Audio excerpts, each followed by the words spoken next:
গোটা রাজ্যে প্রাক্তন প্রধানমন্ত্রী অটল বিহারী বাজপেয়ীর শতবর্ষ জন্মদিন পালিত। শাসক বিজেপি দিনটিকে সুশাসন দিবস হিসেবে পালন করে আসছে। এই উপলক্ষে আগামী এক বছরের জন্য বিভিন্ন কর্মসূচি হাতে নিয়েছে গেরুয়া শিবির। ভারতের প্রাক্তন প্রধানমন্ত্রী ভারতরত্ন অটল বিহারী বাজপেয়ী 1924 সালে 25 ডিসেম্বর মধ্যপ্রদেশের গোয়ালিয়রে এক হিন্দু ব্রাহ্মণ পরিবারে জন্মগ্রহণ করেন। তার মাতার নাম ছিল কৃষ্ণদেবী ও পিতা কৃষ্ণবিহারী বাজপেয়ী। ভারতের প্রাক্তন প্রধানমন্ত্রী অটল বিহারী বাজপেয়ী 1996 সালে তিনি প্রথমবারের মতো মাত্র 13 দিনের জন্য প্রধানমন্ত্রী নির্বাচিত হন। এরপর 1998 সাল থেকে 2004 সাল পর্যন্ত প্রধানমন্ত্রী ছিলেন। তিনি 5 দশকেরও বেশি সময় ধরে ভারতের জাতীয় সংসদের সদস্য ছিলেন, যার মধ্যে 10 বার তিনি নিম্নকক্ষ অর্থাৎ লোকসভায় নির্বাচিত হন এবং 2 বার উচ্চকক্ষ অর্থাৎ রাজ্যসভায় নির্বাচিত হন। তার শাসন আমলে ভারতের 1998 সালে পোখরানে পারমাণবিক অস্ত্রের পরীক্ষা চালায়। 2014 সালে মোদী সরকার তার জন্মদিন অর্থাৎ 25 ডিসেম্বরকে সুশাসন দিবস হিসেবে পালন করার ঘোষণা করেন। বুধবার ছিল ভারতরত্ন অটল বিহারী বাজপেয়ীর 100তম জন্মদিন। এদিন গোটা দেশে দিনটি জাঁকজমকপূর্ণর সাথে পালন করে শাসক দল বিজেপি। এই উপলক্ষে প্রদেশ বিজেপির সদর কার্যালয়ে ভারতরত্ন অটল বিহারী বাজপেয়ীর প্রতিকৃতিতে পুষ্পার্ঘ্য অর্পণ করেন প্রদেশ বিজেপি সভাপতি সাংসদ রাজীব ভট্টাচার্য সহ নেতাকর্মী সমর্থকরা। পরে প্রদেশ বিজেপি সভাপতি ভারতরত্ন অটল বিহারী বাজপেয়ীর স্মৃতিচারণ করতে গিয়ে বলেন, তিনি ছিলেন অজাতশত্রু। তাঁর আমলে ভারতের সমূহ উন্নতি সাধিত হয়েছে। আমরা জানি যে বাজপেয়ীজি অজাত শত্রু ছিলেন। ওনার নেতৃত্বে ভারতবর্ষের যে বিকশিত সংকল্প যেটা সেই সময় থেকেই যাত্রা শুরু হয়েছিল। প্রধানমন্ত্রী গ্রামীণ সড়ক যোজনা থেকে শুরু করে মানুষের মধ্যে এবং গরিব কল্যাণে বিভিন্ন কর্মসূচি উনি পালন করেছিলেন। এবং ভারতবর্ষের ইতিহাসে আমরা যদি দেখি, স্বাধীনতার পর যে টেলিকম রেগুলেশন আমরা যেটা দেখছি, আজকে আমরা সকলের হাতের মুঠোর মধ্যে ফোন আমরা দেখছি, এবং গ্যাস কানেকশন থেকে শুরু করে জাতীয় সড়ক থেকে ন্যাশনাল হাইওয়ে থেকে শুরু করে সমস্ত কিছু বাজপেয়ীজির সেই সুশাসনের ফসল আমরা পাচ্ছি।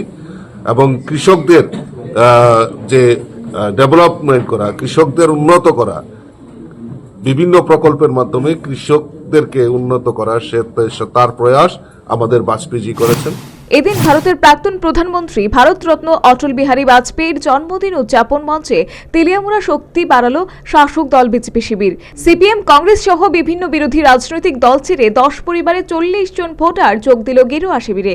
তেলিয়ামুড়া মণ্ডল কার্যালয়ে আয়োজিত এই যোগদান কর্মসূচিতে বিধায়িকা ছাড়াও মণ্ডল সভাপতি অচিন্ত ভট্টাচার্য, তেলিয়ামুড়া মণ্ডলের সাধারণ সম্পাদক নন্দন রায়, দলের নেতৃত্ব রূপক সরকার, মধুসূদন রায় প্রমুখ উপস্থিত ছিলেন। নবাগতদের ভারতীয় জনতা পার্টির পরিবারে বরণ করে নিয়ে বিধায়িকা তথা ত্রিপুরা সরকারের মুখ্য সচেতক কল্যাণী সাহা রায় দাবি করেছেন, বিজেপি সরকারের উন্নয়নমুখী কর্মকাণ্ডে অনুপ্রাণিত হয়ে আজকের মহতী দিনে এই যোগদান অত্যন্ত প্রাসঙ্গিক। এই যোগদানের মাধ্যমে দল আরও শক্তিশালী হয়ে মানুষের জন্য আগামী দিনে কাজ করতে পারবে বলে বিধায়িকা অভিমত প্রকাশ করেন।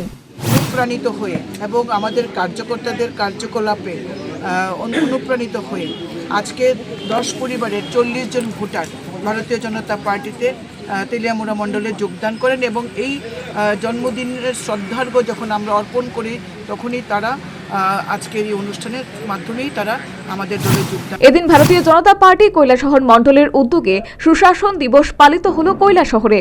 প্রয়াত প্রধানমন্ত্রী ভারতরত্ন অটল বিহারী বাজপেয়ীর জন্মদিন উপলক্ষে সুশাসন দিবস উদযাপন করা হয় বুধবার।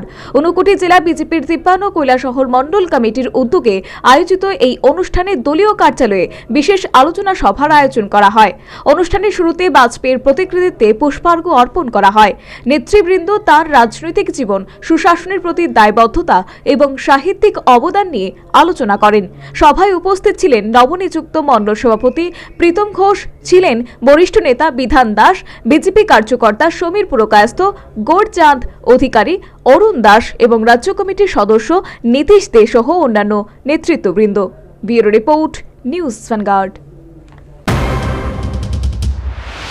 সিজা ইনস্টিটিউট অফ কিডনি সায়েন্সেস কিডনির জটিল রোগের চিকিৎসার জন্য এক উৎকৃষ্ট প্রতিষ্ঠান, যেখানে উত্তর পূর্ব ভারতের প্রথম এবিও অসামঞ্জস্য কিডনি প্রতিস্থাপন এবং মৃত ব্যক্তির কিডনি প্রতিস্থাপন করা হয়। এখানে 115টিরও বেশি কিডনি প্রতিস্থাপন এবং উত্তর পূর্ব ভারতের সবচেয়ে বেশি হিমোডায়ালিসিস করা হয়েছে এবং এই সংখ্যা দিন দিন বাড়ছে। Sija institute of kidney sciences Tripura সরকার সহ অরুণাচল প্রদেশ, মেঘালয়, মিজোরাম, মণিপুর এবং নাগাল্যান্ড সরকার দ্বারা স্বীকৃতিপ্রাপ্ত।